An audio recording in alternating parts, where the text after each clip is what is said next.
Welcome to story with परी। तो चलिए कहानी शुरू करते हैं। गुलाबों की राजकुमारी बहुत समय पहले की बात है। हिमगिरी पर्वतों के बीच बसा एक सुंदर राज्य था, गुलाबगढ़। यहाँ की खासियत ये थी कि यहाँ हर मौसम में गुलाब खिलते थे, सर्दियों में भी। राजा समरवीर और रानी मेघलता वर्षों से संतान की कामना कर रहे थे। वर्षों की तपस्या और प्रतीक्षा के बाद एक दिन रानी ने एक सुंदर कन्या को जन्म दिया, जिसे देखकर ऐसा लगा जैसे सुबह की पहली किरण धरती पर उतर आई हो।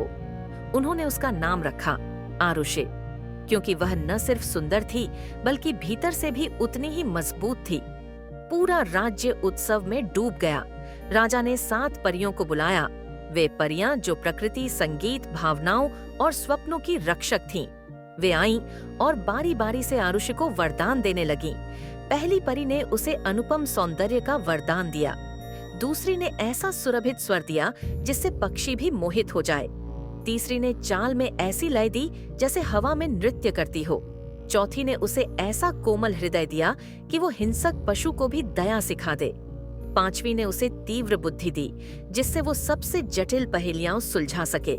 छठी परी ने उसे अटूट साहस दिया, अंधकार से भी न डरने का। लेकिन इससे पहले कि 7वीं परी अपना वरदान देती, महल के बड़े द्वार गड़गड़ाने लगे। एक काली आंधी के साथ वहां प्रकट हुई पिशाचिनी वरमाया। वरमाया वो परी थी जिसे वर्षों पहले अंधकार और रहस्यों की रक्षक कहा जाता था, लेकिन समय के साथ उसे भुला दिया गया था। इस उत्सव में भी उसे नहीं बुलाया गया। उसकी आंखों में जलन थी और होठों पर मुस्कान, लेकिन वह मुस्कान विष से भरी थी। तुमने मुझे भुला दिया, उसने कहा, और उसकी आवाज पूरे सभा में गूंज उठी। इसलिए मैं भी तुम्हारी बेटी को नहीं भूलूंगी। 16वें वर्ष के दिन ये लड़की एक चरखे की सुई से उंगली चुभवाएगी और एक ऐसी नींद में चली जाएगी जहां से वापसी नहीं होगी। और फिर धुएं और आग की चमक के साथ वह गायब हो गई। महल में सन्नाटा छा गया, लेकिन 7वीं परी धवली ने सामने आकर कहा, मैं इस श्राप को मिटा तो नहीं सकती, लेकिन इसे कम जरूर कर सकती हूँ। आरुषि मरेगी नहीं, वह 100 वर्षों तक सोएगी और केवल सच्चे प्रेम की एक निश्चल भावना से जागेगी। राजा समरवीर ने आदेश दिया कि पूरे राज्य से हर चरखा, हर सूत और सुई जला दिए जाए। लेकिन भाग्य सिर्फ फरमानों से नहीं रुकता। कई साल बाद आरुषि बड़ी हुई, सुंदर, चंचल और सबकी प्यारी। उसे सच्चाई की बातें पसंद थीं और सपनों में रहस्य खोजने की आदत थी। लेकिन धीरे धीरे लोग उस श्राप को भूलने लगे। बस रानी की आंखों में डर बाकी था। 16वें जन्मदिन के दिन आरुषि महल के एक गुप्त हिस्से की ओर निकल गई, जहां वर्षों से कोई नहीं गया था। वहां एक बूढ़ी औरत बैठी थी जो एक चरखे पर सूत काट रही थी। वह औरत और कोई नहीं, खुद वरमाया थी, जो एक साधारण वृद्धा का रूप लेकर वर्षों से वहीं छुपी थी। आरुषि उस रहस्यमयी चीज को देखकर आकर्षित हो गई। उसने चरखे को छुआ और जैसे ही उसकी उंगली सुई से चुभी, श्राप जाग गया। वो धीरे धीरे जमीन पर गिर पड़ी, जैसे फूल हवा में लहराकर चुपचाप धरती को चूम ले। नींद का साम्राज्य धवली परी आई और उसने पूरे महल को गहरी नींद में डाल दिया ताकि आरुषि अकेली न सोए। महल के चारों ओर गुलाबों की झाड़ियों ने घेरे बना लिए।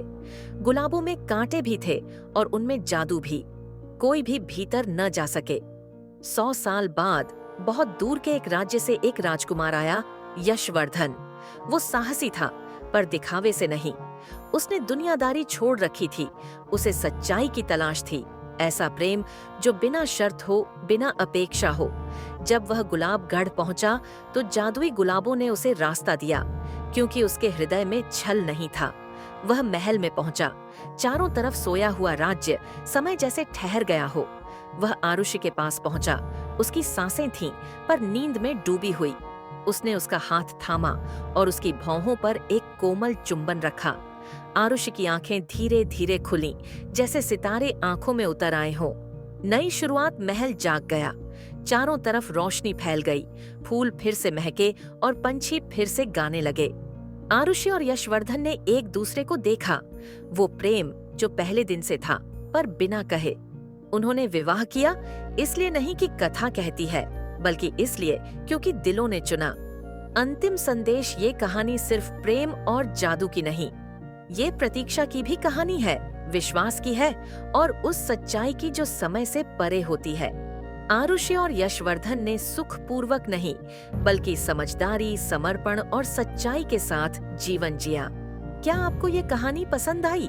अगर आप सभी को हमारी यह कहानी पसंद आई तो हमारे चैनल को लाइक करें, सब्सक्राइब करें और कमेंट्स करके हमें बताएं कि हमारी कहानी में कौन सा किरदार आप सबको पसंद आया।